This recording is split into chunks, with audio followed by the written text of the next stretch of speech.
Welcome to Deal Flow Live. This is a show where we talk about all kinds of deals. We talk about businesses that we're looking at potentially buying. We look at businesses that are trying to sell. We talk about doing deals and everything around it. And today we're doing something a little bit different.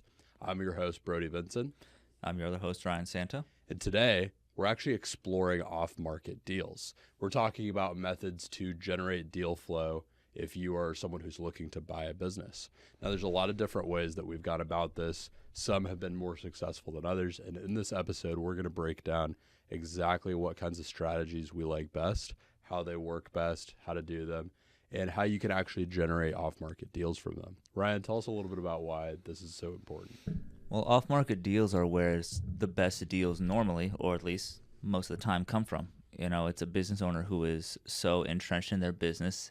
Normally, they don't have time to go out and seek a broker, or more commonly, they're not thinking about selling. They're just trying to get their business, and they're not even thinking about, that end of the picture whenever they're done. So starting those conversations and reaching out to business owners is very important because it sometimes is the point where they go, you know what, that actually is something I want to talk about right now. But more often, we see people say, that's interesting. I'd like to talk more. I'm not ready yet, but I think you have a good point. I think that's so true. And a lot of these strategies, complement each other well. I think, from our perspective, we've done a little bit of all of these ones that we're going to talk about today. And I think bringing them all together has been the thing that's really helped us generate consistent opportunities. It's because you stay top of mind in a lot of different ways and from a lot of different angles. And everyone's got their own preferences as far as what types of approach they consume best and what type of approach will work best on them and hits them at the right time. And like you said, it's a timing thing. Most of the time when we reach out to someone, it's not quite the right time. And it might become the right time in a day, a week, a month, a year, 10 years, right? So you've got to just generate these activities consistently. So the first one I wanted to talk about is cold outreach. What has been the biggest thing for you in cold outreach that you would say has been effective? Personally, Resquared. Resquared is a program that we use frequently. Many of the people I know use it. Me, myself, Brody, all the people we work with, we love Resquared. It's a program that aggregates local small, medium businesses within an area, and it kind of collects all the data that you would normally have to go out to all different parts of the internet to find and gives it to you. And you can then create a nice email that's to the person, the individual, and you can send out, you can individualize them, but you can do 50 at a time. You're not going there through Gmail. So each one sends its own email out that you've personalized, you've created, and you've done to these business owners direct. And it also helps you with a very smart little AI generation thing, which pulls relevant comments from their Google reviews, the positive ones, and their website to show a bit more of an in-depth understanding of the business. It's had the highest returns on us. It's been way better than individual cold email outreach. It's been a game changer. I mean, Brody, how did you feel about Resquared when you started using it?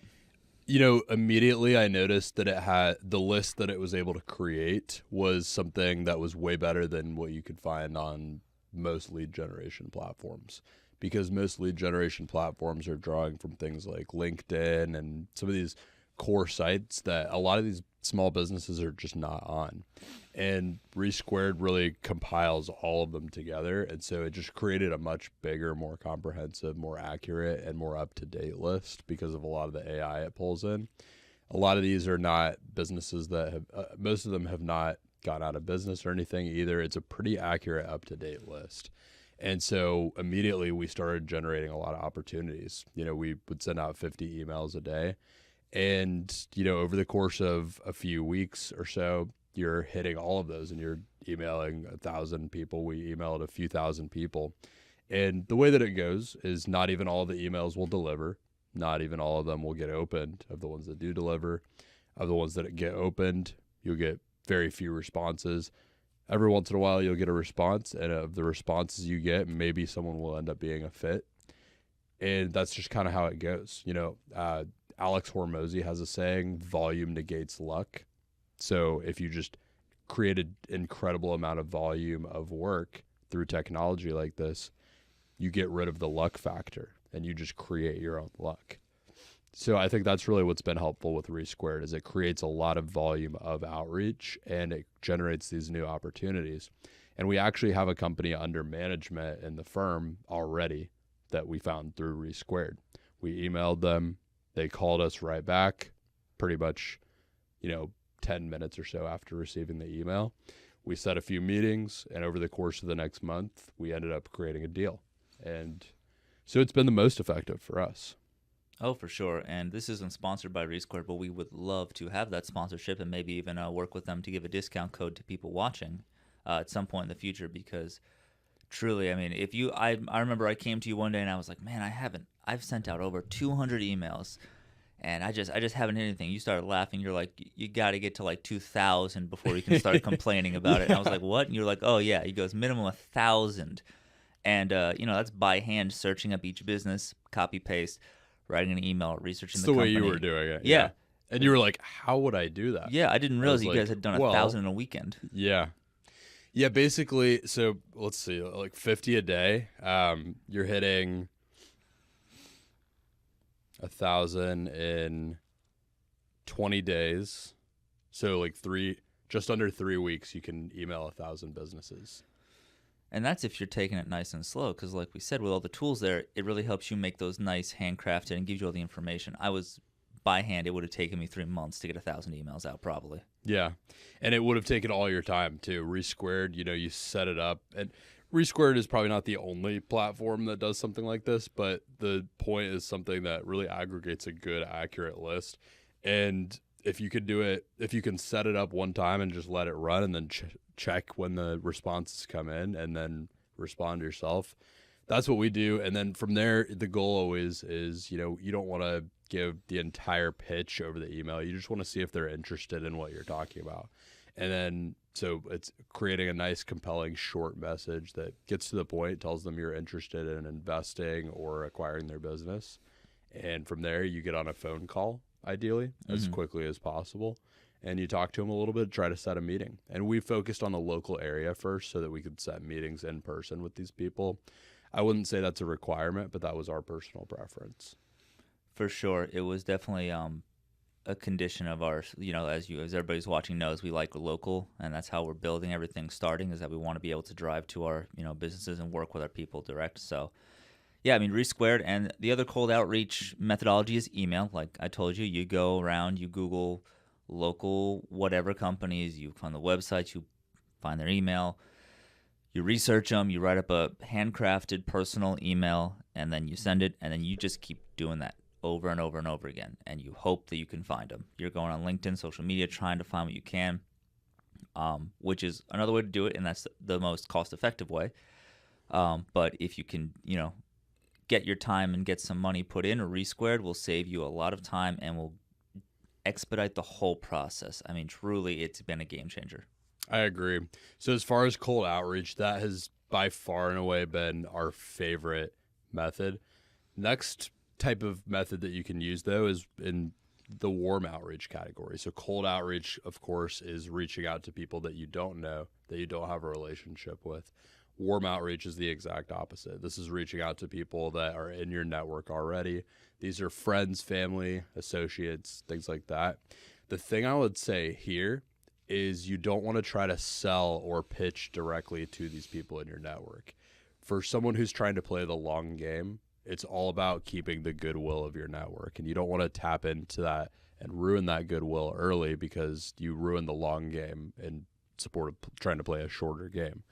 If you instead tap into your personal network and just let them know what it is that you're doing and think of them more as centers of influence than anything, and just let them know, hey, I'm looking to buy these types of businesses. I don't know if you know anyone like that that's looking to sell, but I just wanted to tell you a little bit about what I'm doing.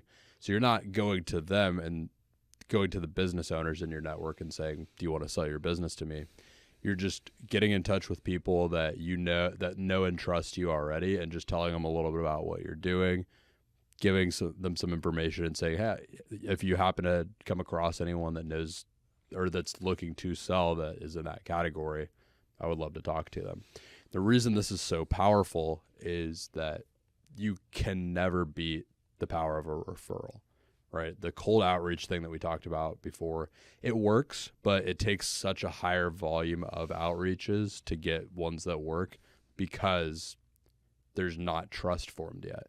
There's an automatic form of trust if someone refers you to someone. You like if I were to refer Ryan to someone, they're going to trust him a lot more automatically just because my goodwill is built in if they're already someone that knows and trusts me.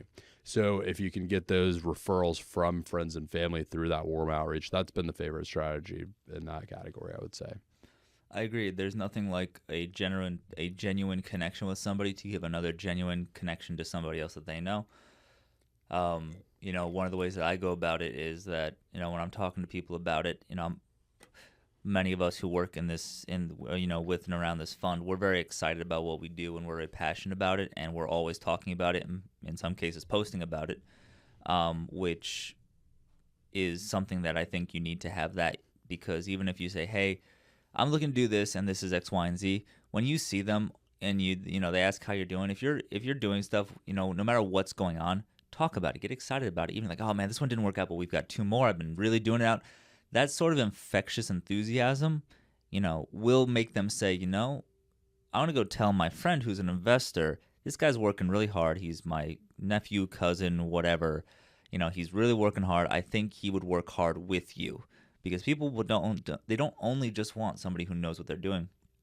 They want them to work hard too, because no investor wants to give you money and see 5%, 3% returns. They want 7, 8, 9, 10 minimum. So I think that genuine excitement and passion that you bring and that constant work that you're, talking about, not overloading them with it, but always mentioning it, talking about the, what's going on, posting about it if you can, that's going to help them feel more comfortable too, because when they say, hey, check out his stuff or look at this stuff, that's sort of social proof.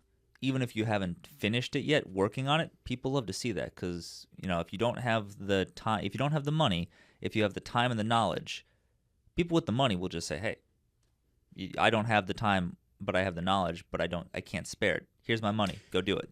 And to Ryan's point, a lot of these strategies do apply to going out and searching for investors as well. I think we'll do a future episode on investors as well, so stay tuned for that. But a lot of these strategies do apply as well. There are some different intricacies that I would say become important. But a lot of these strategies are the types of things that can just generate opportunities no matter what kind you're looking for.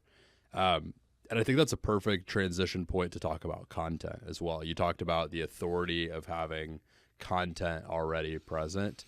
This has been a huge part of our strategy. Right now we're creating content. This video is a piece of content. We do this every week so that we can get eyeballs on what we're doing, essentially, right? The more eyeballs we have on what we're doing, most of them are going to have no possible synergy to help with what we're doing. But every once in a while, one of those eyeballs might be like, you know what?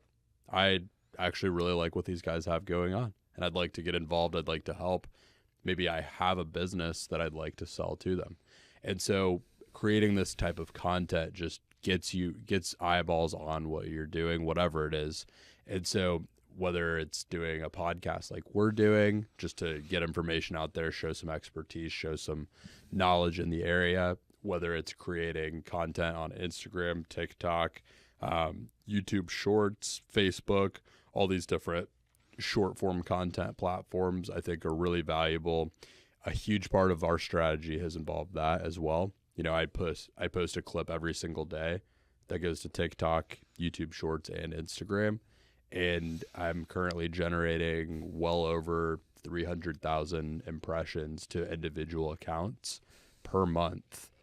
And that kind of traffic to what we're doing has generated literally businesses that are just applying on our website that want to be acquired, which is powerful. And another thing to speak about on that particular thing is the dynamic is a little bit different then. If you're reaching out to someone directly with cold outreach, that trust isn't there like before. If someone's reaching out to you because they saw your content, one thing that I've observed from the examples I've had so far is that they have a little bit of trust in what you're doing already. They see you as this figure with an established brand, and especially the longer you've been doing it and the more you've grown your individual accounts from doing it and your following, the more authority and trust you already have just built in. And to Ryan's point, the more content you create like what we're doing, the more that, if you had someone who wanted to work with you to help find some of these deals, like Ryan and we have some interns that started recently. Maybe one of you is watching this right now. You could just send this to someone on your team and have them execute some of these strategies. And that content just lives on and can be an educational resource to what you're doing.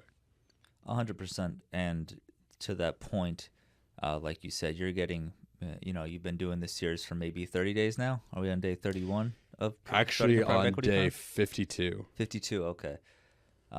Yeah. I mean, the response has been incredible.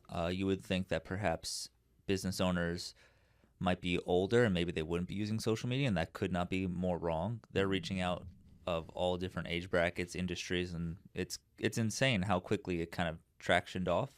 Well, I'll tell you one funny example. One guy that literally applied to have his business acquired, the one that I was talking to you about off air, not an older guy per se. He's actually fairly young for how successful he's been. But he told me that he found me on TikTok. He just found me on a TikTok video. He also told me he almost never uses TikTok, but he happened to be on there to find a recipe for cookies to cook with his son. And so he was looking through these cookie recipes, and after the cookie recipe he saw my video. Out of all things, probably because he's very involved in business, but he happened to see my video after looking at cookie recipes, and he was like, you know what?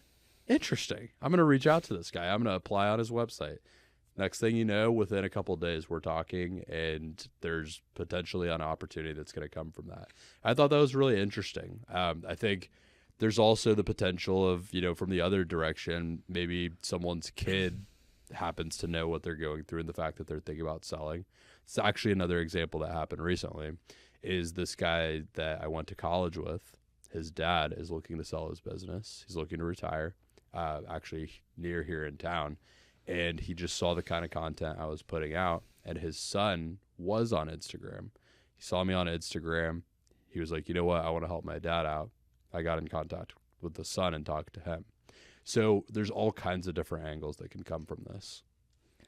It's crazy how the network can kind of spiral up. But I think what I've taken away is that you should start tagging your TikToks into different areas. Like you should start tagging it with like reading, baking, and just let the algorithm throw it into all these places, because who knows who's watching at this point. If that's how we found that guy, that's kind of incredible.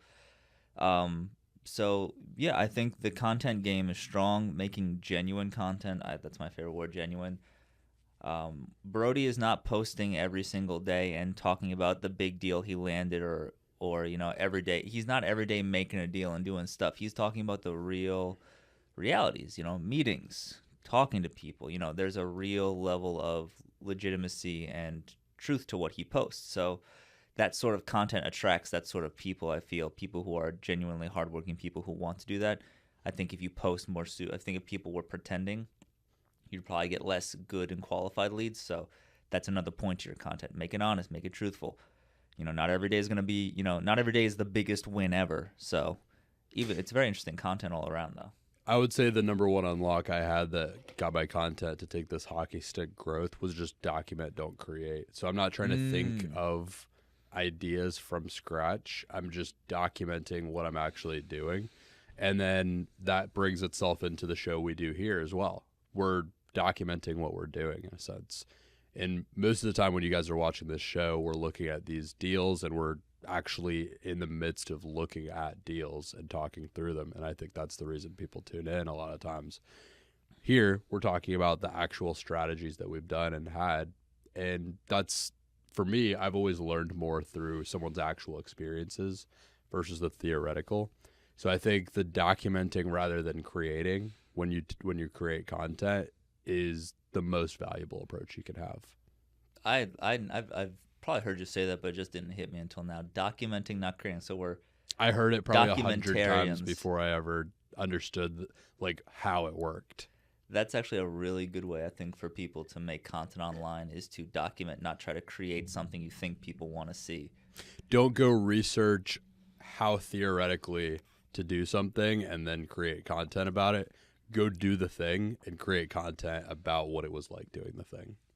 That's great. I think that's a great motion for going forward, especially in this industry. It's the only thing that's worked for me. I've been creating content for years, and for a while I was creating content where I was learning all these things, and I wanted to go teach. I wanted to go teach these concepts, and I got some traction from it. Some people liked some of the videos, but as soon as I started this, it was a completely different scenario, like to an exponential degree. Way better reception. I think people just feel that like, oh, this is real. I think people can tell even through a phone, and especially since it's different.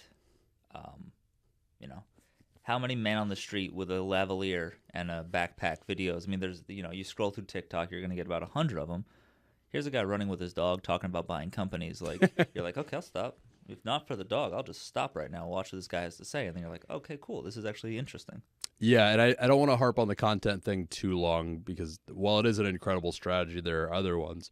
The one thing I'll leave you guys with, aside from that, is just make it casual. Like don't try to be too serious. That was a big problem of mine.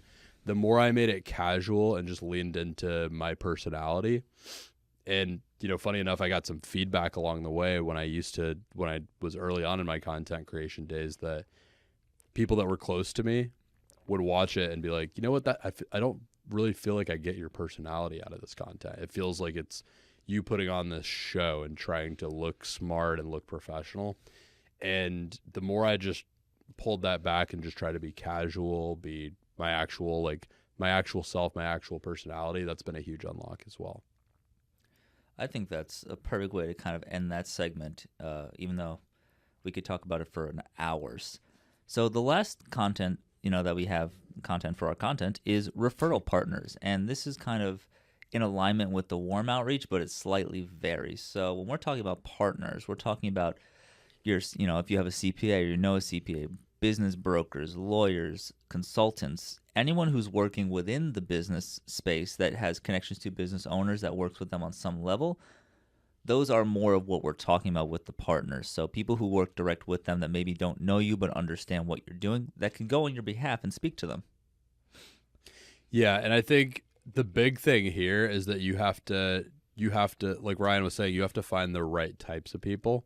So this differs from the warm outreach in the sense with the warm outreach, it's more just about creating presence, creating awareness and knowledge of what it is that you're doing in case an opportunity happens to come by someone. This is a little bit more of a targeted approach in the sense that you are out there you're actively making new relationships. You're going to these networking events. Ryan is fantastic about this. He's always finding different networking events to go to, and we always meet new people that could be potential referral partners. And the best types of referral partners, I would say, CPAs, business brokers, lawyers, and consultants. These have been the bread and butter for us. There are other examples, of course. I would say real estate agents are always great because they're meeting tons of people all the time. Mm-hmm. Some of them are business owners. But CPAs literally are in their taxes. They usually are one of the first to know if someone is thinking about selling because there's a lot you have to do with your taxes and with your books to prepare to sell. Business brokers are probably the number one here. This complicates deals a little bit because someone else has to get paid on the deal. However, it's still a great way to go. And a lot of times if you make relationships with business brokers, when we're doing this show, typically you see the listings that are actually online and posted already. Most brokers, if they're good and they have a good network, are actually circulating the deal to their personal network before they ever post it online. And so if you make relationships with business brokers and stay top of mind and consistently go back to them and they know what type of business you're looking for, you might be one of the first to find these off-market deals. They're still off-market before they actually get listed online. So brokers are fantastic. I would say the big thing, what would you say are some of the big tips that you've found, the good and the bad, about talking to brokers? What do you want to avoid and what do you want to do? So when talking to a broker, you want to be, pretty clear with them. Saying you're interested in a business, asking, filling out the paperwork and all that.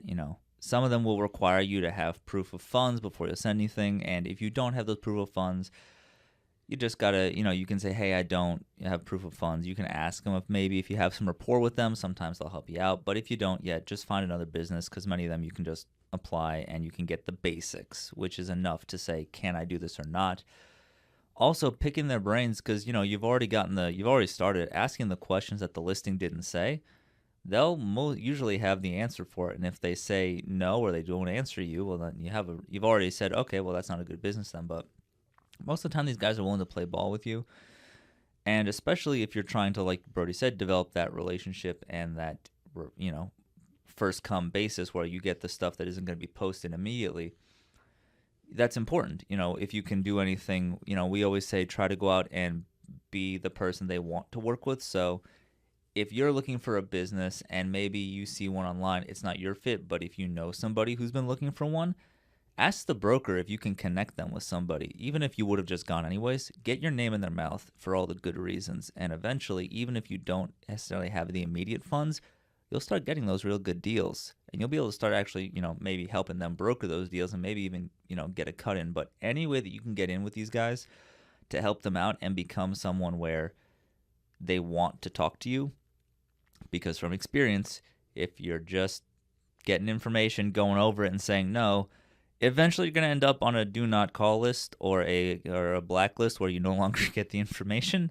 So be careful, but be intentional with what you're looking at and how often you're pulling NDAs and info from these guys. The thing I would say that's been the biggest thing for me with talking to brokers is, and this goes for really any type of referral partner that you might talk to and form relationships with, is try to lead with providing value. The more that you could just lead with giving them value in whatever way you can. And the simple question to ask here is, like, if you talk to them, say, how can I help you? What are you working on in your business? How can I help you? And if that's something you can actually do, that's the currency to unlock mutual value exchange. If you do something for them that helps them, they're probably going to feel more inclined to help you with what you're doing, which is trying to find businesses to buy, which happens to be something they get paid for. So I think just leading with that mutual value exchange, that really helps form goodwill in the relationships. The last couple, I would say, lawyers. This one kind of speaks for itself. I would say focus on business lawyers. Of the four that we're kind of covering here, not necessarily my first go-to, but if you can find business-specific lawyers, a lot of times they do have a lead-in on some of these businesses as well. The last thing I would say is consultants. If you can find consultants that specifically deal in some kind of legacy planning. I have a friend here in town that's a consultant that works mostly on tax mitigation and legacy planning. Very specific focus. And he's referred multiple businesses to me here in town that want to sell. One that we are still in talks with about potentially purchasing here in town. And it's because of that specific focus. He gets the lead into people who are trying to sell their business, retirement planning, consultants, anything like that. I would add financial advisors as part of that scope, like financial advisors that are retirement focused, really good source here. And the same thing, you just want to lead with that mutual value exchange. But those have been kind of the four key areas that we pursue. Cold outreach, reaching out to people you don't know; warm outreach, reaching out to friends and family and colleagues, just to let them know what it is you're doing, to get that awareness up. Creating content again, to create lots of awareness and traffic into what you're doing. And then referral partners is just an in-person source, being able to form relationships that could bring the types of referrals you want. Ryan, what would you say to cap things off? Your network is your net worth.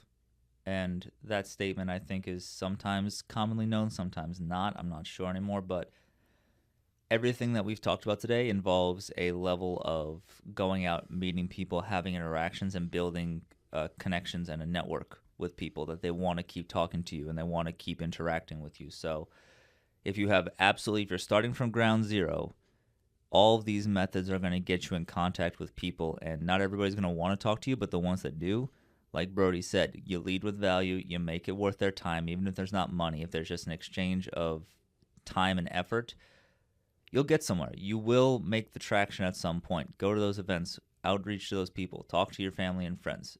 Your network is your net worth. If you have none, you can make some. Absolutely. I think that's a great way to end it. These have been just a few of the strategies that we really like to generate off-market deals of businesses that you could potentially purchase depending on what you're trying to do. This has been Deal Flow Live. We do this every Tuesday night around 6 p.m. Eastern Standard Time, so keep tuning in. I've been Brody Vinson. I've been Ryan Santo. And Ryan, where can they find you? You can find me on LinkedIn at the moment, Ryan Santo at linkedin.com. And Brody, where can they find you? You can find me on YouTube, LinkedIn, Facebook, TikTok, Instagram, really pretty much all the socials. Brody Vinson on all platforms. And I create short form content on TikTok and Instagram.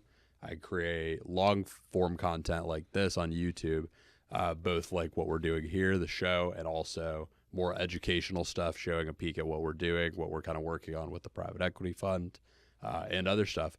So tune in, find us, message us if you have any questions of things that you'd like covered on the show. If you have things, if you're trying to get into this game and you have questions about what we're doing, how you could do it better, ask us. If you have specific types of industries or deals you want us to cover, ask us, get in contact, let us know, and we'll try to cover them here on the show. Yes, for sure. We'd love to do a Q&A show, so message us with them. We'll throw it into a show and get it done. This has been a great episode, Brody. I think we got a lot of content today. This has.